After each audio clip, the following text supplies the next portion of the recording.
Back in October, we celebrated the anniversary of the end of Chapter 1. If you want to feel old, the end event was 5 years ago. It served as a reset for all the legacy props and designs from Chapter 1. This was created by none other than Donald Mustard. He aimed to take the game offline and introduce enough changes to make it feel like a new version of Fortnite, essentially creating Fortnite 2. In an interview with GameFiles, Donald Mustard stated, "This is a live service game. We're never going to have a sequel. So, how do I do a sequel without doing a sequel?" His solution was to take the game offline, let people miss it, and bring it back with enough differences to make it seem like an entirely new game. While this is not a Has Fortnite Lost its Charm Part 2 video, it will tie in later in the video. Now, my original intention for this video was to go back and create a timeline of the tweets and leaks leading up to the end event, but then I remembered something. Do you remember the day of the event? All game modes except Battle Royale were disabled. If you clicked on those disabled game modes, you would receive a message from Ray. Let me play some of the dialogue that she would say. "I have a cold. That is why my voice sounds interdimensional. Everything's fine. There's nothing to worry about. I will fix everything. Not that anything is wrong. The universe is fine. Time, also fine. No further questions. But if something were wrong, I would fix it. I need a minute, and then an additional series of minutes." To fully understand the context and how we got here, let's go back a bit. But before that, if you're enjoying this deep dive and want to help me pay my student loans, please consider subscribing to the channel. At the end of September 2019, we got the final update of Chapter 1. In that update for Save the World, there was a new limited time mini questline called Timeless. And yes, this was a one-time questline, as it never returned after this update.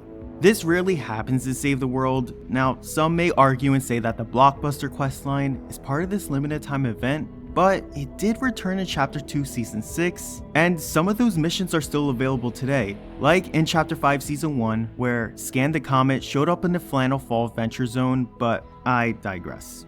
I won't go into detail about most of the Timeless questlines because they were mostly just fetch quests, but the timeline had 3 missions, and basically, we broke time.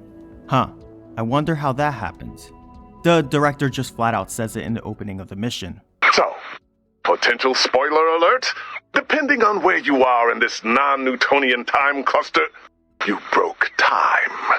Ray is missing due to this timeline chaos, and as we complete missions to hopefully figure out how to restore time, we quickly start to realize why that is impossible, and the mission concludes with a cliffhanger. Before explaining why restoring time is impossible, I want to quickly mention the Timeless jingle that plays when you hover over the questline. Does it sound familiar?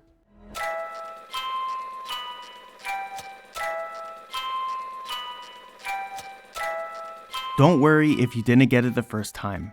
I didn't either. Perhaps this side-by-side comparison might help.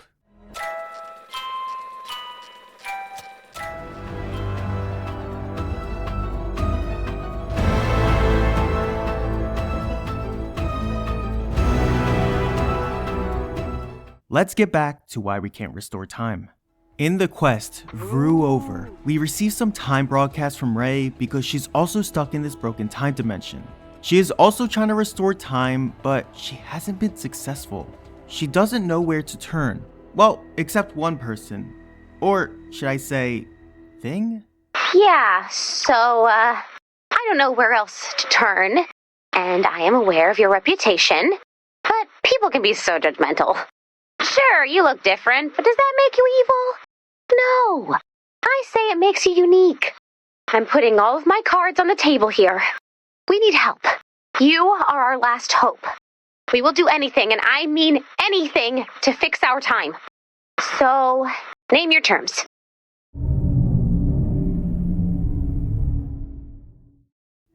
So yes, in a last-ditch effort, she makes a deal with the cube to help restore time and fix the timeline. And that's it. That's the Timeless questline. Short but pretty interesting, and as I stated earlier, it ends with a cliffhanger. Okay, so how does this relate to the disabled game modes? Well, I went digging into the files and found the Timeless Quest and their related voice lines. Remember earlier when I stated that they had 3 missions? Well, luckily, the developers labeled them so we can better understand the sequence. About Time 2019-01 is the You Broke Time mission. About Time 2019-02 is the Coalition of Doomed and Failed Realities mission. And About Time 2019-03 is the Rue Over mission. But then I saw About Time 2019-04, and we can make the connection to what this is. This is Ray speaking to us when we click on those disabled game modes. This means that the end event in Battle Royale and the Timeless Quest in Save the World are connected. Well, kinda. Remember how I mentioned Donald Mustard at the beginning of this video? Yeah, I believed he played a huge part in the Save the World and Battle Royale story, as well as the direction he wanted to take the game in the future. In that same Game Files article, this is what was said. Mustard always wanted Fortnite's island to be a meeting spot for different kinds of characters and a place to play a wide range of activities, not just Battle Royale. Over 6 years, I wanted to tell the origin story basically of the metaverse, he says. Or of what if there was a shared reality where you can just go and create and just be in this multiverse of possibilities. As part of that, he cooked up something called the 0 Point, an intersection of realities where characters of different archetypes would converge. During Season X, the theme was not only about time, but it also marked the beginning of Fortnite's metaverse to the player base. In 2017, Mustard and Epic created the idea of the metaverse, which he envisioned as a space where everything would be interconnected through the 0 Point. But the 0 Point was destabilizing, causing all realities, not just Battle Royale, to break down. Throughout the season, we saw the Seven's plan on how to fix it, with the map updates and the audio tapes. In Save the World, the goal was to restore time, but there was another reason why we couldn't restore time that I failed to mention. In Mission 2, Coalition of Doomed and Failed Realities, we discovered that Dr. Vinderman had foreseen the possibility of time breaking. He had left pre-recorded messages and books that could potentially answer and help us restore time. When we found the Book of Answers, it was revealed, well, I'll let Director Riggs read the book for us. The Book of Answers. See, was that so difficult? Corrupted timelines must be terminated quickly and completely. If left unchecked, a single corrupted timeline has the potential to infect all adjacent realities, leading to the end of all and everything? Oh. So, if a corrupted timeline is not destroyed quickly and completely, it can infect and spread to all adjacent realities, leading to the end of all and everything. Do you see how these two stories relate to each other now? The timeline in Save the World needs a reset to prevent the spread of infected realities. And the Battle Royale timeline needs a reset because the 0 Point is beyond repair. After the Seven carried out their plan to destroy the 0 Point so we could reset, we were in the nothing. Battle Royale, Save the World, and Creative were in this state where they did not exist. It was truly nothing. After this moment, this is where the stories start to drift away from each other. The 0 Point stabilizes, and the new island is created for Battle Royale. In Save the World, the cube restores time, allowing the story to continue in a newly restored timeline. This is further confirmed when you select the Save the World game mode in Season 11. As soon as you arrive at home base, this is what Ray says. Hi. First of all, from all of us here at home base, sorry we broke time, but I got you a little something for your troubles. Thank you for fighting by our side, Commander. I know it can be a little messy, which brings me to my next point. In order to restore time, I may have cut a shady backroom deal with the Nightmare Interdimensional Cube. So, to keep our restored time, we have to complete 4 dark rituals. Come on! It'll be fun! Funnily enough, if we look through the files and find Ray's dialogue, it mentions the Timeless Quest again. However, this time, the file now says About Time 2019-05, which is believed to be the closer to this cliffhanger. Now, I could actually end the video here, since this is the end of the Timeless Quest, but there is an epilogue to this questline. Following Ray's apology for breaking time, the storyline leads into the Door of Darkness questline, where you would get this opening.